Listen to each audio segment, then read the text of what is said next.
and welcome to GameSack. We're taking another look at the US, or at least the North American video game magazines. And I know there is at least one person out there that requested we do a sequel to that episode, so don't say we don't listen to the minority, right? Here we are doing it again. I know, and a lot of you probably aren't even watching. Actually, if you're watching, then you care, but a lot of people probably didn't watch. That's okay. We do what we want. We want to do another one of these because it's fun. It is fun, but stay tuned because there's actually some good information in here. Hopefully.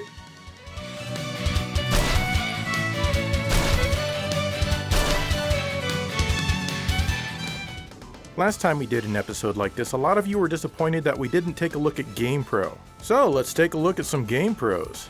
The earlier issues was when I considered GamePro to be fairly decent. Overall, the layout was very pleasant and easy to read. The March 1990 issue, which actually came out in January, was the first time I had ever heard about the PC Engine Shuttle, the core graphics, and the super graphics. At the time, I thought this was really cool. I still think it's kind of cool. And 27 years later, in 2017, I finally got my very own super graphics. That's right, the one we used for our super graphics episode was borrowed. One thing that I didn't like was that most issues for the first few years had a dumb comic. I mean, this could have been devoted to more game coverage, I felt, and made it seem like the magazine was more geared towards kids. The reviews themselves were usually at least a page and sometimes up to 3 like Phantasy Star 2 here. I found that I could glean as much information as I needed by reading only the first and last paragraphs. Eventually, they started adding the face icons to their reviews like we see in the December 1990 review of Strider for the Genesis here. So now I can just read the last paragraph and look at the faces. Sometimes it seemed like they were handing out great scores like they were going out of style. I mean, a perfect score for Sewer Shark on the Sega CD? Even when it was brand new, I thought it was trash. The writing throughout the life of the magazine often had a lot of puns, and again, it helped make it feel like it was geared more towards a younger audience. But one thing I definitely liked was their tips and tricks section because they had a lot of them and it was really easy to read. In the July 1990 issue, they even had a page about the super cartridge that Color Dreams of all people were working on for the NES. It was to contain a Z80 processor of its own, which they seemed to know powered various Radio Shack computers, but not the Sega Master System 2. That's kinda nitpicky I guess, so I'll let that pass. But then they say that the super cartridge can hold 256 kilobytes of ROM data, which is roughly 10 to 12 times the size of Super Mario 2. No, that's 2 megabits. You know what else is 2 megabits? Super Mario 2! They also mentioned that this new cartridge would add an extra plane of background graphics and also 32 kilohertz audio. Not sure how they were planning to do that, especially since the US NES didn't have a working audio pass-through on the cartridge slot. Granted, this was all hyperbole from Color Dreams, and of course the super cartridge never happened. In that very same issue, we get to see quick glances of 2 new arcade games, Shadow Dancer and E-SWAT. Interestingly, both of these games were drastically changed when they finally came home to the Genesis. I think it's interesting.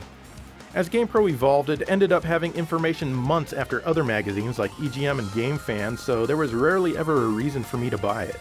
And when they finally did get the information, they seemed to only have a casual appreciation of it and didn't really feel like they were deeply into the games that they were writing about. And as a result, I really don't have too many issues of GamePro.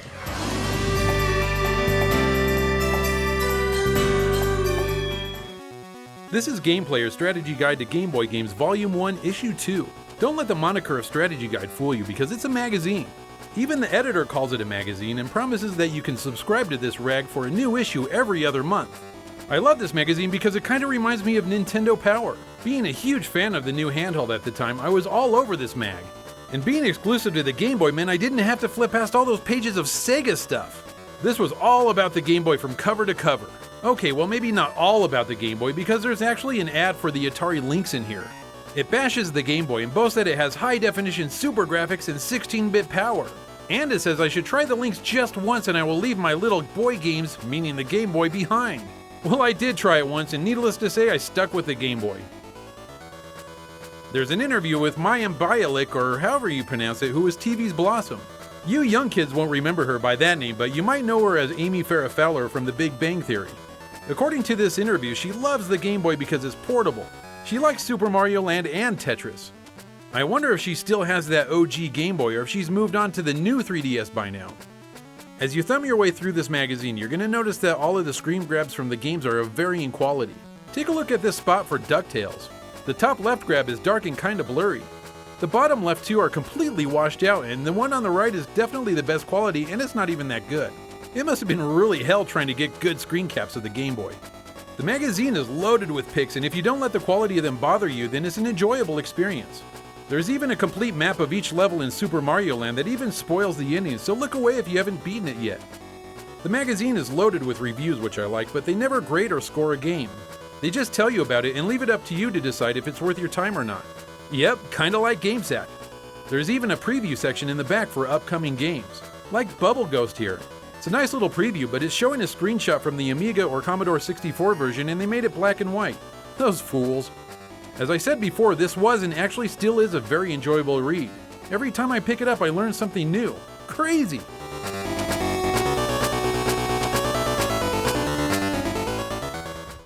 Back in our first Game Magazine episode, I showed the very first issue of Game Players. It was an okay magazine, but many viewers suggested that I take a look at some of the later issues as they totally changed and improved. So I went on eBay and bought the April 1996 issues for $128 plus $13 shipping. Just kidding, I paid $4.99 for it at Electronics Boutique back in 1996. The mag is indeed totally different, and it's now written by Chris, Jeff, Mike, Patrick, Chris C., Roger, Bill, and Super Buddy. Who's probably Bill. Yeah. First, let's look at the letters page where Andy writes in worrying about the early PlayStation games that are appearing over on the Saturn. He claims that the only good PlayStation exclusive is going to be Tekken, and even if that's good, it'll lose against Virtua Cop and Virtua Fighter. He's comparing Tekken to Virtua Cop. I love this guy. I think I'd take Virtua Cop in that scenario, but I don't know. Over on page 9, they published the actual addresses of people who are looking to make connections. I wonder what kind of creepy-ass mail the young girl gamers got. Send a picture with your letter. Yeah, I have my doubts on that one. Heading over to their industry news section, we learn that the Ultra 64 is delayed again, this time till September 30th. We also learn that the console has been renamed as Nintendo 64 to keep in line with the Japanese version. Good call. I can't wait until September. How about you guys? How about this ad for the Saturn Game Shark Memory Card Plus and Eclipse Stick? Why is the Memory Card Plus shaped like a Sega Master System cartridge?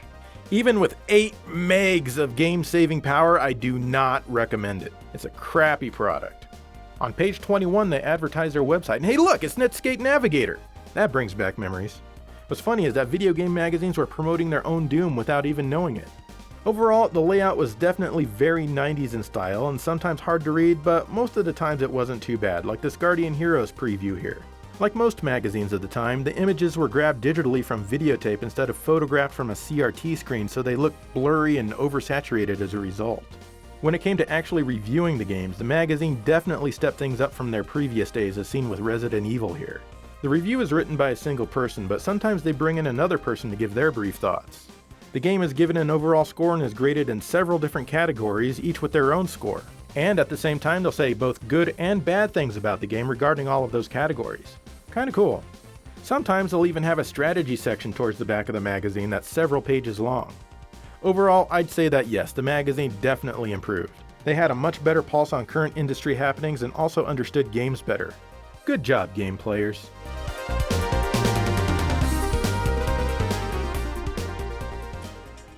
This is EGM issue number 40 for November of 1992. Now why did I pick this issue? Well, mainly for its size, as it comes in at a massive 275 pages. I always loved getting magazines around the holidays, as the size would swell from maybe 100 pages at best to over 300. Sure, it was mainly just advertisement after advertisement, but man did it feel good to hold this in my hands. The Insert Coin editorial from Steve Harris mentions the start of pirating games. He asks you to turn in anyone that you know who's pirating software so they can call the authorities and bust them.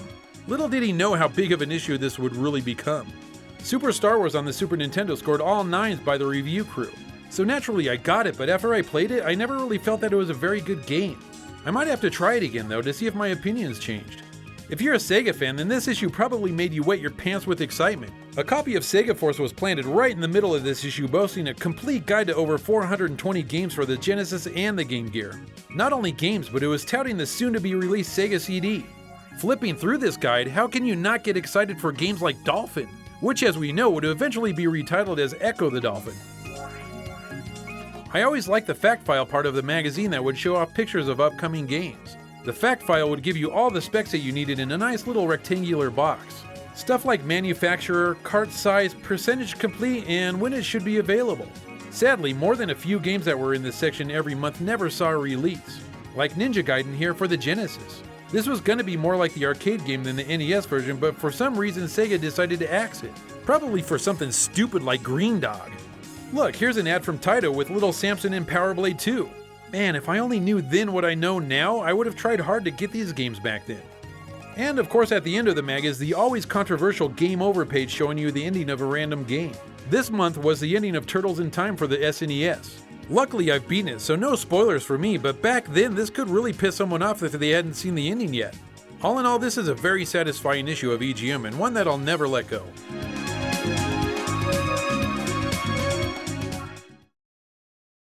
Alright, halfway through this thing, and hopefully half of you are still with us. Are you pausing the screen to read all these little articles we're showing very, very briefly? Very briefly, yeah. So whatever. We're gonna keep going on because we have some more magazines to talk about. So indeed. Let's just get to it. What he said. Yeah.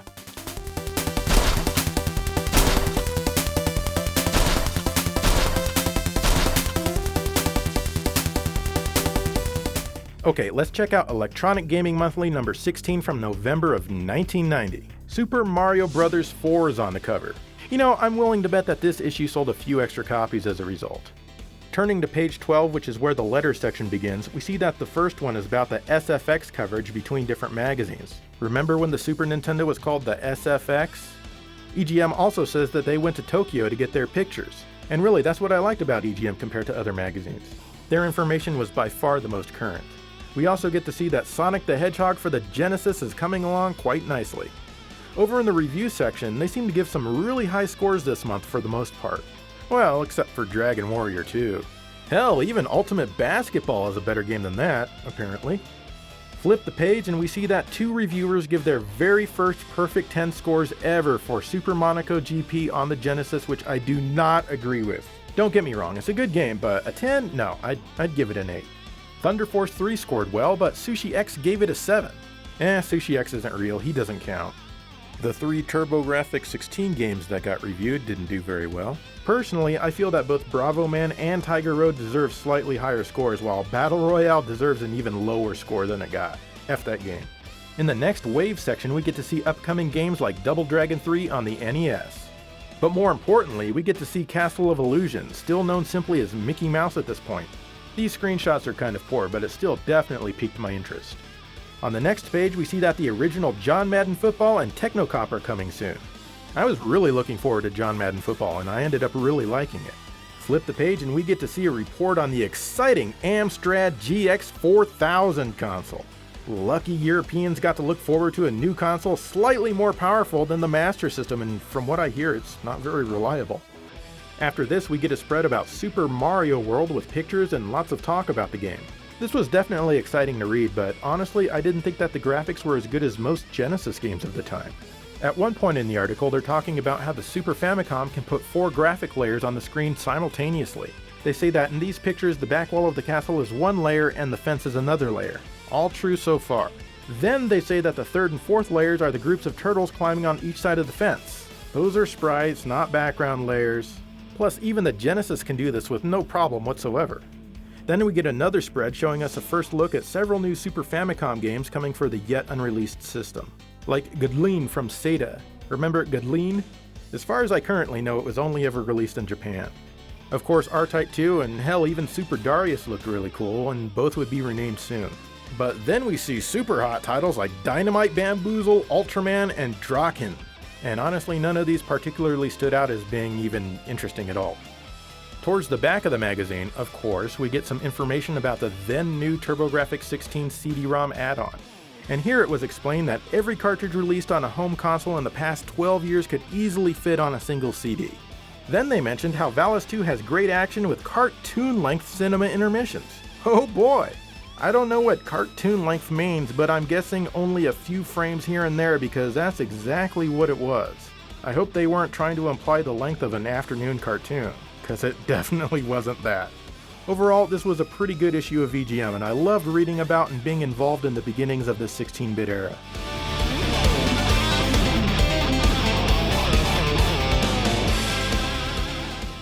Here's Nintendo Power Volume 32 from January of 1992. Hey, look, it has Super Castlevania 4 on the cover. Is that just a coincidence? I actually like this issue for many reasons. Firstly, yes, it has a huge layout of Castlevania 4. I really like this as it has lots of screenshots from the game and a lot of what I thought was really good artwork strewn throughout. Plus, the backside of the poster folded out for a 4-page continuous layout, which was really cool.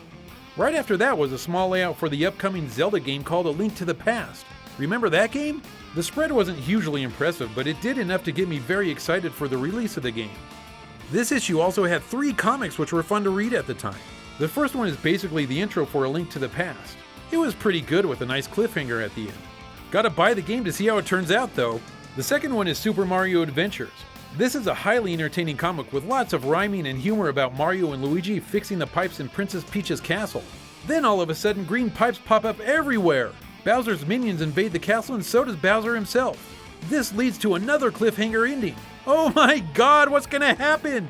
And of course you can't have an older Nintendo Power without a comic with Nestor in it. This one is a big letdown after the 2 previous ones. Firstly, it's only 1 page and trying to fit a whole story there just doesn't work. Poor Nestor got backshelved to the back of the magazine and downsized. And there's no cliffhanger ending, so it's just done. The Pack Watch section is always a favorite. I love seeing pics and reading about the games that would be coming out. When I saw these pictures of Zardian for the SNES, I thought it looked amazing. Sadly, I was hugely disappointed when the game was released and it wasn't really much fun at all. But it still looked good. Unfortunately, there were more than a few games that didn't make it to the USA, like X for the Game Boy.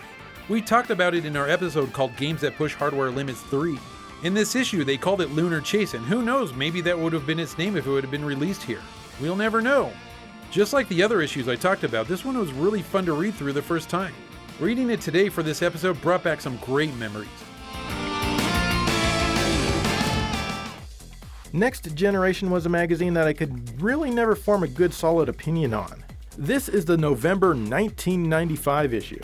It's kind of the opposite of GamePro, I guess. Instead of being skewed towards kids, it's more skewed towards boring adults. This issue features a 5-page interview with Sega's Yu Suzuki, who's best known for Shenmue, Virtua Fighter, Outrun, and of course Dynamite Ducks. He mainly talks about starting the development of Virtua Fighter 3 and also mentioned the games he's currently working on, like porting Virtua Fighter 2 to the Saturn. They ask him one non-video game question, which is about the cars he owns, which seemed kind of random. Overall though, it's really not a bad interview. In their news section, they mentioned that Lockheed Martin is working on a Saturn II for Sega. Still no release date on that one yet. Thumbing through most issues, I often found it difficult to find anything that I'd actually want to read.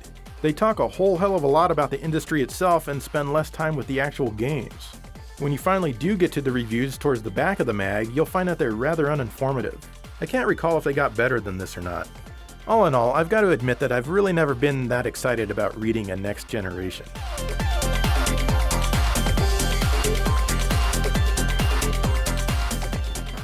Here's Game Players Volume 1, Issue 2 from July 1989. This issue is interesting to me because at one point it actually belonged to Joe. I don't know exactly how it all went down, but somewhere in the mid-1990s I was able to persuade Joe into letting me have it. Why did I need this issue so badly? Looking at the cover should give you the answer. Yes, Castlevania 2 made the cover, and since I'm a big fan of the series, I felt that Joe should just let me have it. But honestly, that cover art doesn't exactly scream Castlevania.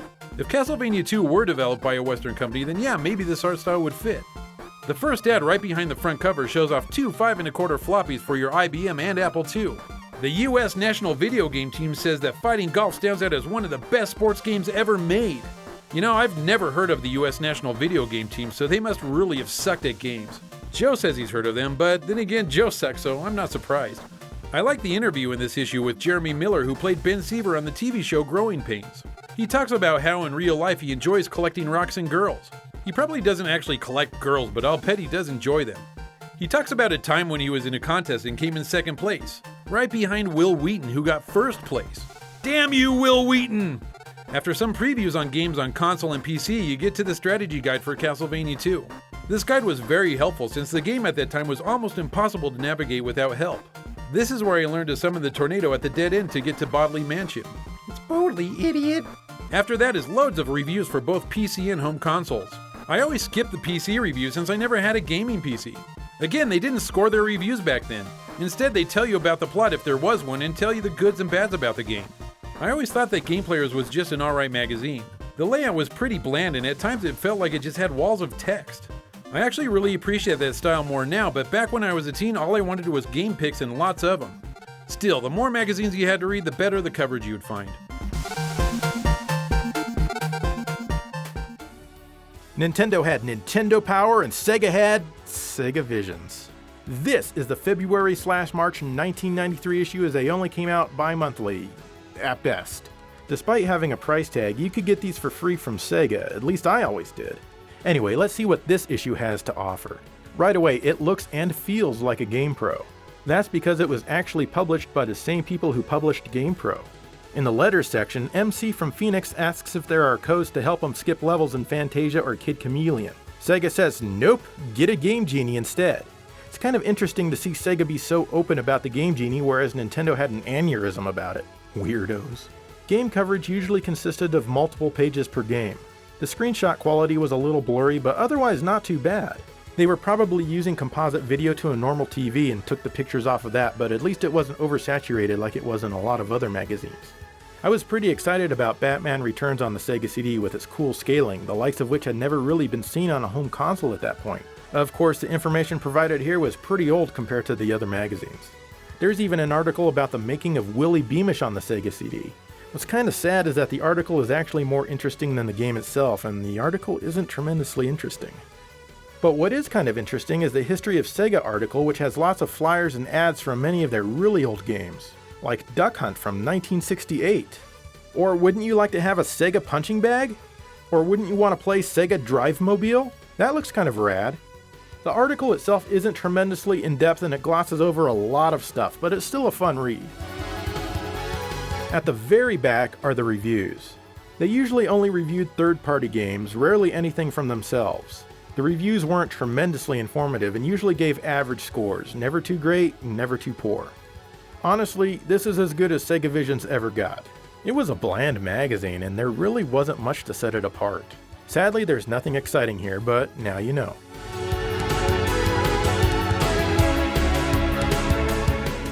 Alright, and there you go, another episode about video game magazines. Should we change our entire theme of GameSack to Video Game Magazine Sack? Should we just not review the actual games anymore, just talk about magazines? Because there are a lot of issues out there. There's a lot of issues. We could go through these for years and years and years and years. Let's do it! Okay, let's do it. Let's not. Okay. But it is fun to have an actual magazine in your hand. I know we said this last time, but it's true. Until you actually hold one in your hand and go back and read through it, it's really fun. Yeah, and I really like reading about the old things, you know, like kind of putting myself in the situation back in the day, like reading the like Mega Man review or whatever. It's like, wow, I'm knowing what I know now versus what I know then. It just gives you a very nostalgic perspective. Definitely. Nostalgia is huge. Yeah. What do you guys think of video game magazines, and how much did you hate this episode? That's okay, we don't care. We're going to do another one next week, just kidding. Thank you for watching GameSack.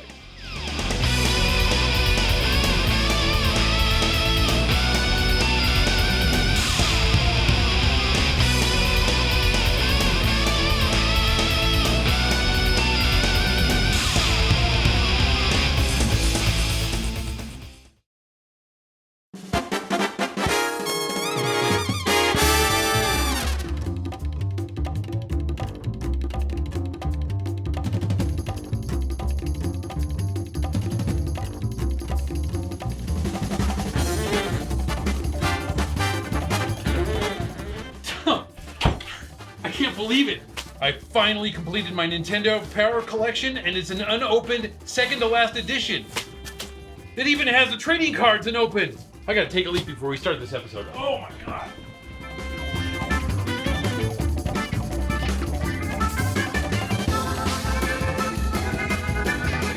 Where the hell is that damn Dave? Wait again, he's up. What is this? Nintendo Power? I thought they'd stopped publishing these. Let's see how this is.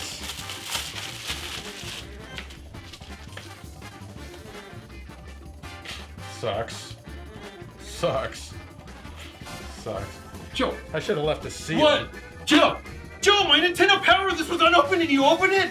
This was sealed, this was a collectible! I didn't open the cards though. I Are you ready to do the episode? I can't do the episode. Come on, man. You opened my magazine. I can't believe you opened my magazine. I can't believe it. I didn't open the cards.